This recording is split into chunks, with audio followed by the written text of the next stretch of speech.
Papoose just watched his girlfriend go on camera, in front of millions of people, and confirm the exact thing his ex-wife has been quietly implying for over a year now. And I need you to understand that what Claressa Shields said this week is not a joke. It is not a stray comment. It is not a training camp aside. It is a documented, on-record admission that is going to change how you look at this entire relationship by the time we get to the end of this breakdown. Because the woman who once stood on a stage and called herself the greatest woman of all time, the woman who bragged on the Breakfast Club that she is, quote, the algorithm, the woman who has been telling every microphone in her face that her relationship with the Harlem rap veteran is the realest thing that has ever happened to her, just accidentally told on herself. And she did it with a smile, and she did it while sitting next to a friend who immediately tried to clean it up in real time. And the internet caught every single frame of it. And here's the part that makes this bigger than gossip, bigger than a clip, bigger than another week of free pap jokes trending on Twitter. The version of Papoose that Remy Ma described during their 15-year marriage, the man she said was, quote, gorilla glued to her every single day of the week, is not the version of Papoose that his current girlfriend is describing right now. And that difference is not a personality quirk. That is a documented behavioral shift in one specific man, in one specific relationship. And once you see the timeline side by side, you cannot unsee it. This is not about who is right and who is wrong in a breakup that happened months ago. This is about a working-class rapper from Harlem, a boxing world champion from Flint, a $15 million promotional deal that is allegedly sitting on the table, and a media ecosystem that is quietly making millions of dollars off keeping this exact story unresolved. And by the time we get to the Wynn Records financial breakdown in the second half of this video, you are going to understand why nobody involved actually wants this narrative to end, no matter how uncomfortable it looks from the outside. Drop your thoughts in the comments, hit like, and subscribe. Let's get into it. So let me rewind and get everybody caught up on this whole thing. Because if the only version of this story you have seen is the 10-second clip that TikTok chopped up 40 different ways this week, then you are missing about 80% of the context that makes this actually matter. Papoose, real name Shamil Mackey, is a Harlem rap veteran who has been in the game since the early 2000s, a man who built his entire career on being the last of a dying breed of pure lyricists, a rapper who spent 15 years married to Remy Smith, better known to the world as Remy Ma, one half of the legendary Terror Squad and a Grammy-nominated artist who was the face of female New York rap for the better part of 2 decades. Together they were sold to the culture as the Blueprint, the functional hip-hop couple, the love and hip-hop stars who somehow made a rap marriage look like it worked. And they had a daughter together named Reminisce Mackenzie. And for years this was the couple everybody in the culture pointed to when they wanted to argue that rap relationships were not doomed by default. And then, in December of last year, that entire 15-year image collapsed in real time when Remy Ma went on Instagram and posted receipts, private text messages that allegedly showed her husband had been engaged in a sustained emotional and physical relationship with another woman. A woman we now all know as Claressa Shields, the 2-time Olympic gold medalist, the undisputed champion in 3 separate weight classes. The woman ESPN and every major boxing outlet has crowned as the greatest female boxer of this generation and arguably of all time. Papoose reportedly filed for divorce from Remy Ma on May 22nd of last year in the state of New Jersey. And since that moment, he and Claressa have been living their relationship almost entirely out loud, joint podcast appearances, matching outfits, daily couple content, and repeatedly insisting to anybody who will listen that everything the internet thinks it is seeing is exactly what it looks like. But here is where the stakes get real and where you have to pay attention, because musically Papoose is trying to rebuild relevance in a rap landscape that has largely moved past his generation. And his proximity to Claressa has arguably kept his name trending harder than any single he has released in 5 years. Financially, Claressa has spoken publicly about being close to a $15 million promotional deal, and depending on how you read that number, it either makes her the undisputed power holder in this relationship, or it makes her the one who can afford to be generous while quietly controlling the terms of engagement. Culturally, this whole thing has become a referendum on something much bigger than either of them individually. It is a referendum on the 18-year age gap, on how the culture treats men who are financially supported by their partners, on how hip-hop decides which men to protect and which men to mock. Reputation-wise, every single week for the past year, there has been a new headline questioning whether Papoose is happy, whether he is trapped, whether he even wants to be there anymore. And this week, for the first time, the answer did not come from a hater account. It did not come from a Remy Ma stan page. It did not come from a random blog. It came out of Claressa Shields' own mouth on her own podcast segment, with her own friend sitting right next to her trying to fix it in real time. So the question we actually have to answer today is not the boring one that everybody else is asking, which is this relationship real? The question is much sharper than that.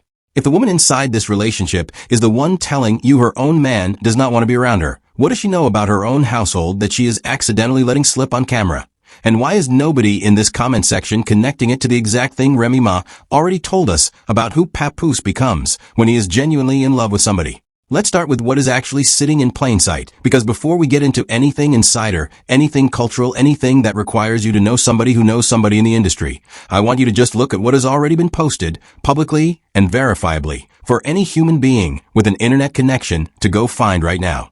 First piece of evidence, and this is the one that started the entire wildfire this week, Claressa Shields, during a podcast segment where she is addressing why the internet keeps bringing up Papoose in every single one of her comment sections, says on camera, and I am quoting her verbatim, "Why do I have to be with Pap 24/7 every day for y'all to think that's not a real relationship?" Now I need you to read that sentence again, slowly, because nobody asked her about 7 days a week. Nobody in that clip framed a question about 24-hour togetherness. She volunteered that number herself unprompted, like she was preloading a defense for a question that had not fully been asked yet. And that is not how somebody who is comfortable in a relationship talks about their partner. That is how somebody who has been getting hit with the same question for a year straight talks about their partner. That is exhaustion dressed up as clarification. Second piece of evidence, and this one is even more damaging once you actually let it land. Immediately after saying that, in the exact same breath, without a pause, without a comma, without any kind of transition, Claressa pivots directly into, "Do y'all know how mean I am when I'm cutting weight? I don't think nobody want to really be around me like that." Does everybody understand how strange the pacing of that admission is? She goes from defending the authenticity of her relationship straight into confessing that she personally believes nobody wants to be around her when she is in training camp. That is not a stray comment. That is not a joke about diet. That is a woman answering a question about her boyfriend's happiness by accidentally describing her boyfriend's unhappiness, and doing it so smoothly that if you were not paying attention, you would have missed it entirely. Third piece of evidence, and this is where it stops being about one clip and starts being about a pattern that the internet is only just now clocking. Her own friend, sitting right next to her in that same conversation, in the same edit, on the same podcast, responds with a completely different sentence that somehow got lost in the reposting war. The friend did not say nobody wants to be around Claressa. The friend said, and I want to be very precise here, I don't think nobody wants to be married. Read that difference again. That is not the same statement. One is a statement about physical presence during a training block. The other is a statement about lifelong commitment. And the fact that the person closest to Claressa in that room, her actual friend, drew that specific distinction out loud, in real time, should be setting off alarms for anybody who is actually watching instead of just laughing at the meme version of this clip. Fourth piece of evidence. And this is the one I need you to really sit with because it never gets discussed in the reaction videos. According to Claressa's own account on the Breakfast Club interview earlier this year, Papoose reportedly covers her mortgage, her car note, her insurance, her flights when she travels, and her hotel stays. I want you to think about what that actually means when you layer it on top of everything else we just walked through. This is a 30-year-old undisputed world champion, allegedly on the verge of a multi-million-dollar promotional deal, being financially covered day to day by a 48-year-old rapper whose last major commercial rap moment was arguably over a decade ago. That is not the story the internet has been telling. The internet's version of this story has Papoose as the freeloader, the opportunist, the aging rapper riding the wave of a younger champion's paycheck. The receipts, if we take her own on-record words at face value, describe almost the exact opposite dynamic when it comes to daily cash flow inside the household. And if that is true, then the entire framing of Free Pap gets heavier, not lighter, because it is not just that he might not want to be there emotionally. It is that he is allegedly the one funding the very relationship that his own girlfriend keeps hinting on camera he does not want to be inside of. That is 4 separate, connected, publicly documented pieces of evidence, and every single one of them points in the same direction. Something about this 24/7 real relationship is being explained a little too hard by the person who is supposed to be the least defensive about it. And oh, do I have more for you? Because everything I just walked you through was surface level. That was just the stuff sitting in plain sight for anybody with a phone and a Wi-Fi connection to find in 5 minutes. What is coming next is the stuff that only starts to make sense once you know who is actually talking, who is actually watching from the sidelines, and who Papoose was reportedly a completely different man for not that long ago. I need the Claressa stans in the comment section to sit down for this next part, because we are about to put Remy Ma's own words back on the table, right next to what Claressa just accidentally admitted. And once you see the two clips side by side, you're going to understand why this comparison is not a coincidence, and it is not gossip. It is a confession, and it is being made by two different women about the exact same man years apart, without either one of them realizing they are reading from the same script. So let's go into layer 2, because this is where it stops being about one awkward podcast moment and starts being about a documented contradiction between two women describing the exact same husband. Cultural evidence piece number 1. And this is the one that ties this entire video together. Go back to Remy Ma's own on-camera statements about her marriage to Papoose from before everything fell apart last year. In a clip that has been circulating for over a year now, Remy Ma describes her ex-husband's devotion in very specific, very visceral language. She says, quote, "He used to be gorilla, glued to my nuts everywhere I went." And then she clarifies for the room, and this is the part that matters, that it was not because she was worried about him cheating, and it definitely was not, in her exact words, because I can't keep my legs closed. It was because Papoose was worried about her as an athlete, as a performer, as somebody whose career he was deeply invested in protecting. Sit with that phrase for a second. Gorilla glued. Not Velcro. Not regular glue. Gorilla glued. Which, if you know anything about that specific adhesive, means industrial strength, permanent, does not come off without damaging the surface. That is the language of a man who did not want to be more than an arm's length away from his partner for any reason. Now hold that image next to Claressa's 24/7 defense and ask yourself why the exact same relationship behavior, being physically present around your partner constantly, gets described by ex-wife number 1 as devotion and gets defended by girlfriend number 2 as something she has to justify to strangers on the internet. That is not two women with different personalities. That is one man behaving two different ways in two different relationships, and the difference is measurable. Cultural evidence piece number 2. And this one is significant because it is being pointed out by people who watch body language for a living. Papoose's own social media behavior during this new relationship has been picked apart in reaction video after reaction video. And one specific detail keeps resurfacing that you cannot unsee once somebody shows it to you. In multiple videos he has posted from inside their home. He is filmed glancing over his shoulder mid-sentence, almost like he is checking whether somebody is walking into the room. Now, I want to be fair here. This is pattern observation, not confirmed fact.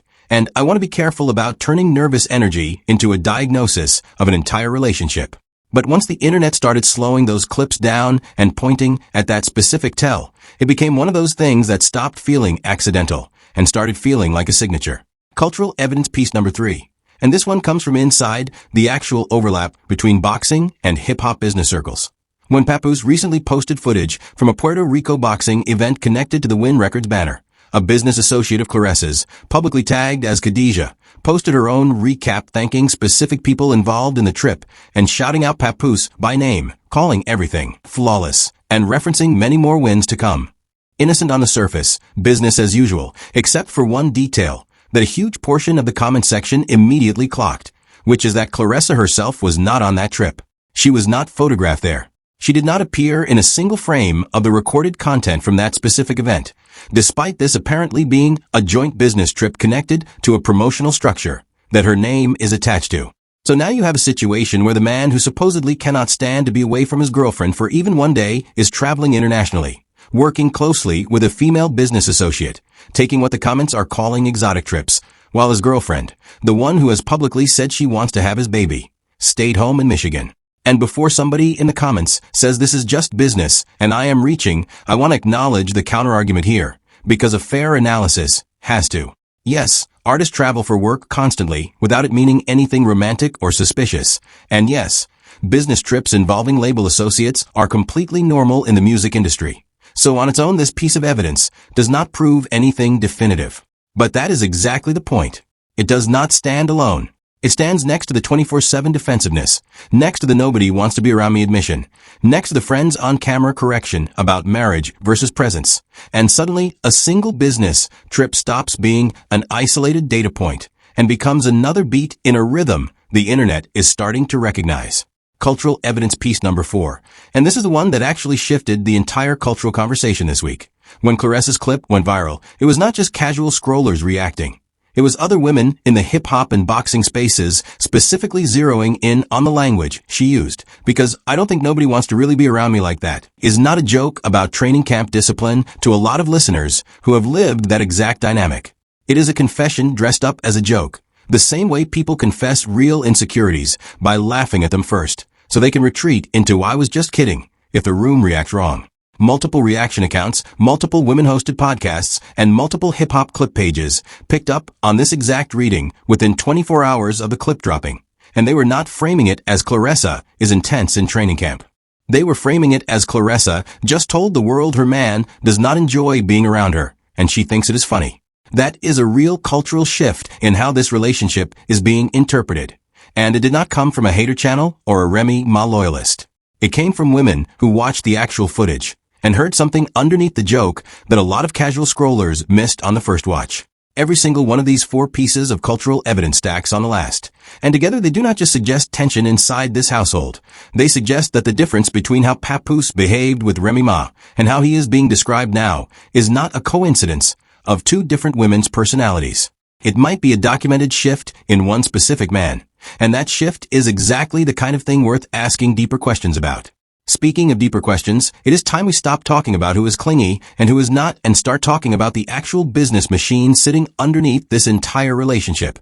Because once you see the financial structure, you're going to realize this was never really about who wants to be around who in the first place. Here is where we have to stop treating this like a relationship story and start treating it like what it actually is, which is a business case study wearing a relationship costume. Because everything we just walked through, the defensiveness, the trips, the financial arrangements Claressa herself revealed on air, none of it makes complete sense until you understand 3 separate systemic angles that are all quietly running underneath this entire saga at the same time. The first angle is the personal brand economy of women's boxing. And this is bigger than most casual viewers realize, because it is bigger than most casual sports fans realize. Claressa Shields has been extremely open, almost aggressively open, about the fact that she believes she is undervalued relative to her accomplishments. And she has referenced a potential promotional deal in the neighborhood of $15 million, a figure that, if accurate, would be one of the largest guaranteed contracts in the history of women's combat sports. But here's what almost nobody covering this relationship is saying out loud, which is that deals at that specific dollar level are not just about wins and titles. They are about narrative traction, about attention economics, about how consistently your name appears in front of eyeballs that networks and streamers care about. And Claressa has been remarkably candid about understanding this dynamic on a level most athletes never admit publicly. When she says verbatim, "I am the algorithm," she is not being modest. She is not being accidental. She is describing in real time a media strategy where controversy, relationship drama, and constant engagement are not distractions from her boxing career. They are load-bearing pillars of it. Every free pap headline, every viral clip of her looking intense in a press conference, every piece of relationship discourse keeps her name trending in a media ecosystem where trending equals leverage, and leverage equals negotiating power for exactly the kind of deal she is chasing. That single reframe changes everything we just discussed. If Claressa genuinely benefits, financially and professionally, from her relationship being a constant subject of public fascination and speculation, then even a clip where she appears to accidentally confess relationship tension is not necessarily a liability to her career. It might be fuel. It might be the exact kind of content that keeps the algorithm feeding her name into every feed she needs to be inside of. The second systemic angle is the Wynn Records structure itself, the label and business entity connected to Papoose's continued musical output, and the way it quietly intersects with Claressa's own promotional ventures. When an artist in their late 40s is trying to maintain relevance in an industry that is brutally, almost cartoonishly youth-obsessed, proximity to a globally famous, younger, dominant athlete is not just a personal relationship benefit. It is a documented career strategy that we have watched play out over and over again with aging entertainers across every genre for the last 30 years. Being the boyfriend of the most famous woman in boxing means Papoose's name appears in headlines he could never generate off new music alone in the current streaming climate. And industry observers have pointed out that his social media engagement, his press mentions, and his general search volume have measurably increased since this relationship became publicly official, regardless of whether any new music was released during that same window. That does not mean the relationship is not real. And I want to be very careful here because turning every relationship into a cynical business calculation is its own form of narrative manipulation, and I refuse to do that to somebody's actual life. But it does mean that both people inside this relationship have documented, tangible, structural incentives to keep this story alive in the public eye, which should make every single one of us a little more skeptical of any one clip being treated as the full, unfiltered truth in either direction. The third systemic angle, and this is the one that ties directly back into the media ecosystem you and I are both participating in right this second, is the gossip content economy itself.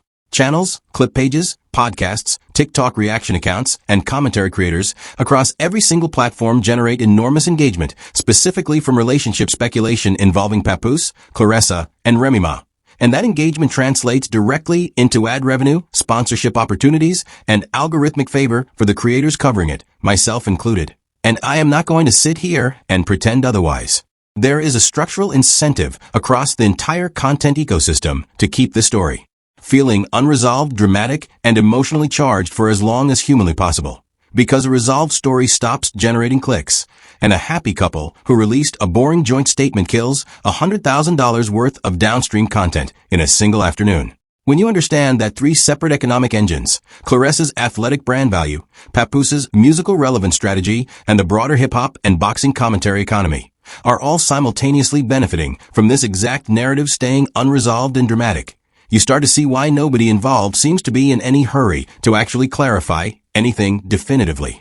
Ambiguity is profitable. Confusion generates views. A clean, boring, "we are happy and everything is fine" statement does not trend the way a does Papoose secretly won-out narrative does.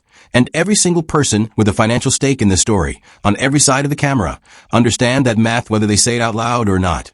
And the reason this three-layer breakdown matters is because once you internalize it, you stop asking the shallow question of are they going to break up, and you start asking the actual question, which is what does this relationship, being publicly alive but privately strained, actually earn for the people inside it? And who signs the checks that make that strain worth carrying? So let me just say the thing everybody has been dancing around for 6 straight paragraphs, because after all that evidence and all that business breakdown, here is the reveal that ties it together, and it is quieter and honestly sadder than any of the shouting matches on Twitter have made it out to be. The version of Papoose that Remy Ma described, the gorilla-glued, present, protective, physically attached at all times partner, was reportedly real by her own account for years of their 15-year marriage. And the version being described right now, the one whose girlfriend has to publicly justify why they are together every single day, whose business trips happen without her, whose girlfriend jokes on a podcast that nobody wants to be around her during training camp, is a measurably, observably, on-camera different behavioral profile in the exact same man. That is not proof of anything criminal. Nobody here is being accused of anything illegal. But it is allegedly, based on the pattern of evidence we just walked through together, a documented behavioral shift that suggests the 24/7, we love each other. It is real narrative being pushed publicly, maybe doing significantly more explaining than a genuinely secure relationship typically needs to do. Because here is a truth that lives underneath every functional relationship in the public eye. Secure relationships do not require the people inside them to preemptively defend the frequency of their own togetherness to strangers on the internet. Secure relationships do not require the person inside them to volunteer the phrase every day when nobody asked about every day. And when the defense itself accidentally contains an admission, I don't think nobody want to really be around me like that, followed immediately, in the same segment, by a close friend correcting the record on camera to specifically distinguish between presence and marriage. That is not internet trolls twisting words out of context. That is the people closest to this situation in the room with her, accidentally revealing more of the interior temperature than the carefully managed public narrative was ever built to reveal. What this means for Papoose, if the pattern holds and if the reading is accurate, is that he is reportedly caught in one of the more quietly painful positions any public figure can find themselves inside of, which is financially and publicly benefiting from a high-profile relationship, while allegedly showing behavioral signs of discomfort within it. In a media climate where the internet has zero sympathy for men perceived as being financially generous inside a relationship where their own comfort is being questioned. He does not get to be the sympathetic figure in the current narrative, because the current narrative is not built to make him one. And that is a trap that closes from all 4 sides simultaneously. What this means for Claressa Shields is a reckoning between the version of herself she wants people to see, the I, and the algorithm mastermind who allegedly controls every narrative touching her name, and the version that keeps leaking through in unscripted moments. A woman who may understand exactly how good this story is for her business, even when the interior details are allegedly uncomfortable for the person standing next to her on the red carpet. And what this means for everybody who bought into the power couple real love. Do not believe the internet narrative that has been sold to us on every joint interview for the past year and a half, is that you may have been watching a business partnership dressed in the emotional language of a romance. And it takes exactly this kind of layered evidence, walked through slowly and honestly, to see the difference between the two. That is the truth bomb of this entire video. Not that Papoose is trapped in some dramatic sinister soap opera situation with cameras hidden in the walls. The truth is quieter and honestly sadder than that. It is a man who reportedly knew how to be gorilla glued to somebody once, who is apparently not showing up that way now, inside a relationship that multiple structural economic incentives are actively keeping in the headlines regardless of how anybody inside it actually feels on a Tuesday afternoon when the cameras are off. But here's where I need you to sit back and see the full picture, because if you have made it this deep into a 21-minute breakdown, you deserve the version of this story that actually lands somewhere real, and not the version that just leaves you angry at strangers on the internet. Papoose, whatever is or is not happening behind closed doors in his current household, has consistently shown up as a provider, as a father to his daughter Remy Ma Receipts, as a working artist who has never stopped grinding even as the industry moved past his commercial peak a full decade ago. The evidence we walk through today, according to Claressa's own on-record account on The Breakfast Club, shows a man reportedly covering the mortgage, the car note, the insurance, the flights, and the hotel stays for the woman he is with, while simultaneously being painted online as some kind of aging opportunist riding her fame for relevance. That contrast right there tells you everything you need to know about how backwards the public narrative around this relationship has been running for the last year. One person in this story is allegedly funding the household while getting mocked in comment sections as a leech. The other person is openly describing herself, in her own words, as the algorithm, benefiting professionally from every single headline this relationship generates, whether the headline is positive or negative, whether the couple is happy or unhappy. That is the real contrast one-liner of this entire saga. And it is the sentence I want you to take with you when you close this video. One person is quietly paying the bills while getting called a leech. The other person is loudly monetizing the narrative while getting called a victim of internet cruelty. And if Remy Ma's description of the gorilla-glued version of Papoose was real, and I believe it was based on how consistent her framing has stayed across multiple interviews spanning multiple years, then that tells you the capacity for genuine, devoted, physically present love absolutely exists inside this man. Whether that capacity is currently being met, respected, or reciprocated in his current situation is a completely separate question, and it is one that only Papoose himself can honestly answer. Not Claressa's friend on a podcast. Not the comment section under a viral clip.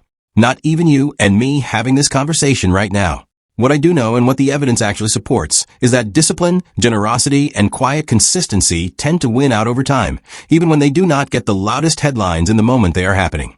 Papoose has weathered public embarrassment, a very public divorce filing, accusations from 50 Cent, constant online mockery from accounts that could not sell out a bar mitzvah.